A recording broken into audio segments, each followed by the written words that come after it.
Welcome back to my YouTube channel. आज हम करने वाले हैं फंडामेंटल ऑफ यूनिट्स लाइफ के नेक्स्ट पोर्शन सेल ऑर्गेनेलिज में सेकंड पार्ट जो है एंडोप्लाज्मिक रेटिकुलम, जो किसका पार्ट है, एंडोमेम्ब्रेन सिस्टम का। ये हमारे पास क्या है, एंडोप्लाज्मिक रेटिकुलम है।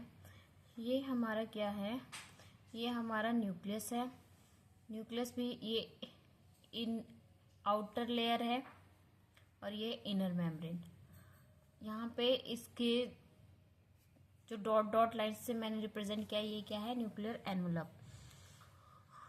और ये क्या है, सिस्टर्ने है, ठीक है। और सिस्टर्ने के ऊपर जो छोटे छोटे डॉट्स हैं, ये हमारे हैं राइबोसोम। जहाँ पे डॉट्स प्रेजेंट होते हैं उसको हम बोलते हैं रफ एंडोप्लाज्मिक रेटिकुलम, और जहाँ पे डॉट्स नहीं प्रेजेंट होते वो हमारे होते हैं स्मूथ एंडोप्लाज्मिक रेटिकुलम। जो ये राइबोसोम है किस में हेल्प करते हैं, प्रोटीन सिंथेसिस में हेल्प करते हैं, ठीक है। ये हमारे पास क्या है, ट्यूब्यूल है, और ये है वेसिकल्स, ठीक है। मतलब एंडोप्लाज्मिक रेटिकुलम के 3 पार्ट्स होते हैं, सिस्टर्ने, ट्यूब्यूल और वेसिकल। एंडोप्लाज्मिक रेटिकुलम कैसा है, मेम्ब्रेन बाउंड ऑर्गेनेली है। Large network of tubes and seeds, किसके नेटवर्क हैं, ट्यूब्स और सीड्स के नेटवर्क होते हैं लार्ज। अकरेंस इन 3 फॉर्म्स में होती हैं ये। लॉन्ग ट्यूब्यूल्स, ये जो ट्यूब्यूल्स हैं वो कैसे हैं, लॉन्ग है। वेसिकल्स ऑब्लॉग बैग्स, जो वेसिकल्स हैं वो कैसे दिख रहे हैं, ऑब्लॉग बैग्स की तरह दिख रहे हैं, जैसे ये आपको दिख रहे हैं यहाँ पे। उसके बाद हमारे पास है सिस्टर्ने, ये जो है हमारे पास फोल्डिंग्स है, जो क्लोज्ड होते हैं, फ्लूइड फिल्ड सैक्स होते हैं, ठीक है। जो अटैचमेंट होता है one side with plasma membrane, जो ये एंडोप्लाज्मिक रेटिकुलम है वो एक किसके साइड से अटैच्ड होते हैं, एक होते हैं प्लाज्मा मेम्ब्रेन से और एक साइड से होते हैं न्यूक्लियर एनवलप से, ठीक है, आउटर न्यूक्लियर एनवलप। अब टाइप्स होते हैं हमारे पास इसके एंडोप्लाज्मिक रेटिकुलम के, 2 टाइप्स होते हैं, रफ एंडोप्लाज्मिक रेटिकुलम और स्मूथ एंडोप्लाज्मिक रेटिकुलम। शॉर्ट में हम RER लिख सकते हैं, इसको SCR लिख सकते हैं। रफ एंडोप्लाज्मिक रेटिकुलम में क्या होता है, राइबोसोम प्रेजेंट ऑन सरफेस, जैसे कि यहाँ पे है, जो राइबोसोम्स है वो कहाँ पे प्रेजेंट है, ये सरफेस पे प्रेजेंट है राइबोसोम, तो ये कैसे हैं, रफ एंडोप्लाज्मिक रेटिकुलम, ठीक है। उसके बाद है हमारे पास ribosome protein synthesis sites. Ribosome क्या है, प्रोटीन की सिंथेसिस साइट्स है, जहाँ पे प्रोटीन की सिंथेसिस होती है। देयरफॉर अपीयर रफ, इसके कारण ये कैसे दिखते हैं, रफ से दिखते हैं, ठीक है। उसके बाद हम बात करते हैं स्मूथ एंडोप्लाज्मिक रेटिकुलम की।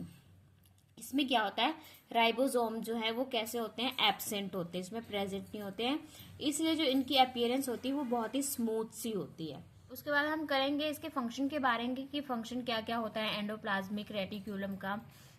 फर्स्ट फंक्शन है हमारे पास RER, सिंथेसाइज प्रोटीन, मतलब कि जो रफ एंडोप्लाज्मिक रेटिकुलम है वो क्या सिंथेसाइज करता है, प्रोटीन सिंथेसाइज करता है, ठीक है। उसके बाद जो हमारा स्मूथ एंडोप्लाज्मिक रेटिकुलम है वो मैन्युफैक्चर करता है फैट मॉलिक्यूल्स को, ठीक है, जैसे लिपिड्स हो गए, इनको क्या करता है, सिंथेसाइज करता है प्रोटीन्स को। एंडोप्लाज्मिक रेटिकुलम सोज मेम्ब्रेन बायोजेनेसिस, मतलब ये क्या बनाता है, हमारी जो मेम्ब्रेन्स होती है उसकी सिंथेसिस करता है, फॉर्मेशन करता है। जेनेसिस का मतलब क्या होता है, फॉर्मेशन। ये क्या बनाता है, प्लाज्मा मेम्ब्रेन बनाता है।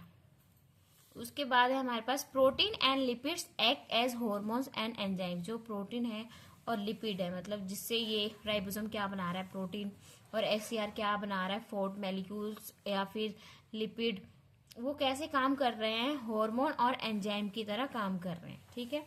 उसके बाद हमारा जो एंडोप्लाज्मिक रेटिकुलम है वो फॉर्म्स करता है नेटवर्क सिस्टम को।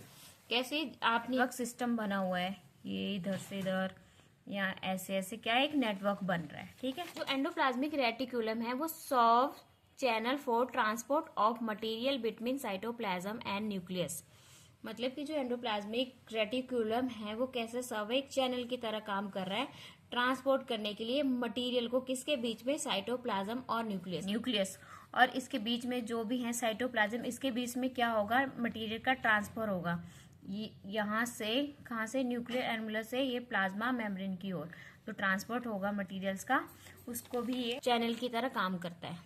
उसके बाद है हमारे पास cytoplasmic framework for biochemical activities. मतलब ये साइटोप्लाज्मिक फ्रेमवर्क बनाता है किसके लिए, जहाँ पे जो बायोकेमिकल एक्टिविटीज़ है वो हो सकें। उसके बाद डिटॉक्सिफाई पॉइजन्स एंड ड्रग्स, ये किसको डिटॉक्सिफाई करता है, पॉइजन्स और ड्रग्स को करता है। Thank you.